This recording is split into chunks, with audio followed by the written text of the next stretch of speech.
On this episode of Get Motivated, I am going to be using your neighbors and your neighborhood as a source of motivation for you.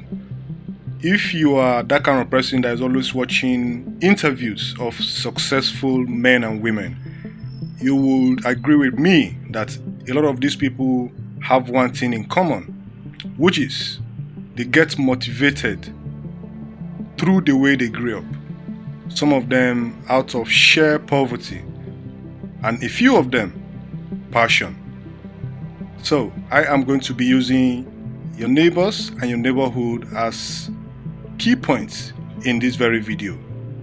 So as a young person in your early 20s, I'm so very sure a lot of you in your early 20s, anytime you see people in their late 30s and 40s, you feel sorry for these kind of people for not making right decisions when they were your age.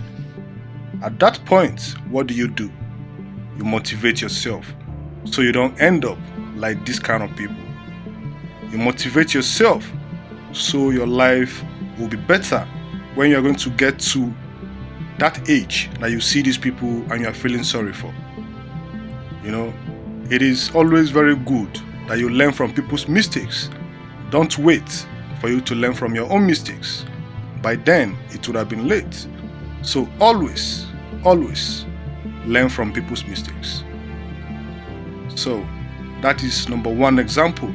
When you see people that are way above you, age-wise and of course experience-wise, that are not doing well, you tend to feel sorry for them. That should be a source of motivation for you, so you don't end up like those kind of people. That's number one.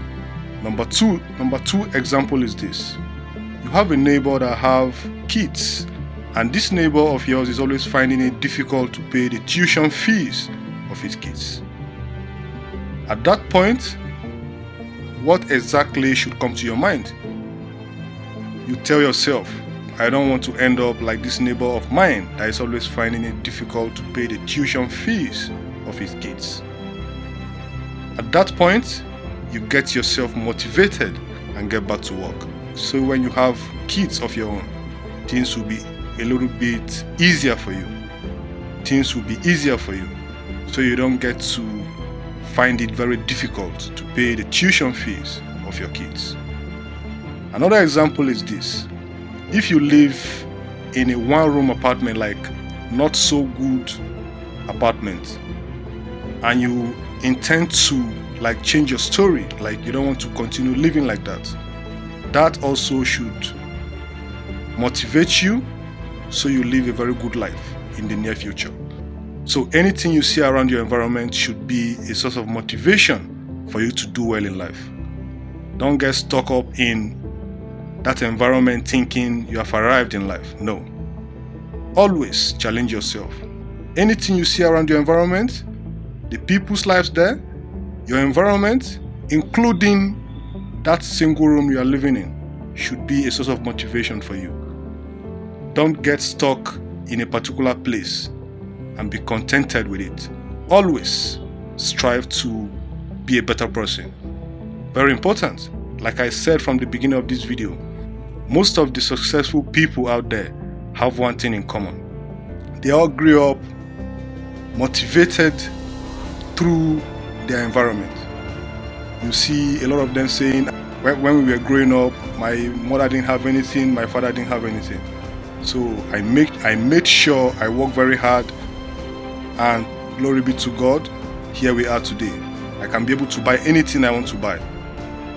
These people get motivated because of how they grew up. In other words, they get motivated based on the environment they grew up in. So as a young person out there, this video is definitely going to be very instrumental to how you think about yourself. This video should definitely motivate you out there.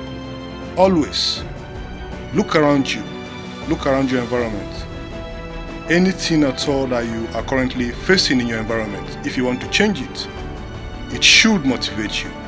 If you want to change it, it should get you back to work. Don't get stuck up in that environment alone, thinking everything is okay. I was telling somebody the other day that if there is one word that I hate so much, is that word, contented. Of course, it is good to be contented, but there is a point in life that you'll be in that you don't need to be contented. When they say contented, yes, it is good to be contented, but make sure you are comfortable to some extent. Not when you have nothing to your name, nothing to write home about, and you are contented with it. It shouldn't be so. Strive to be like a lot of successful people out there. Most of these successful people out there, they actually don't have two heads. They have one head just like yourself, two ears just like yourself. They breathe the same air that you breathe. If they can do it, always tell yourself that you can do it as well. Peace and love.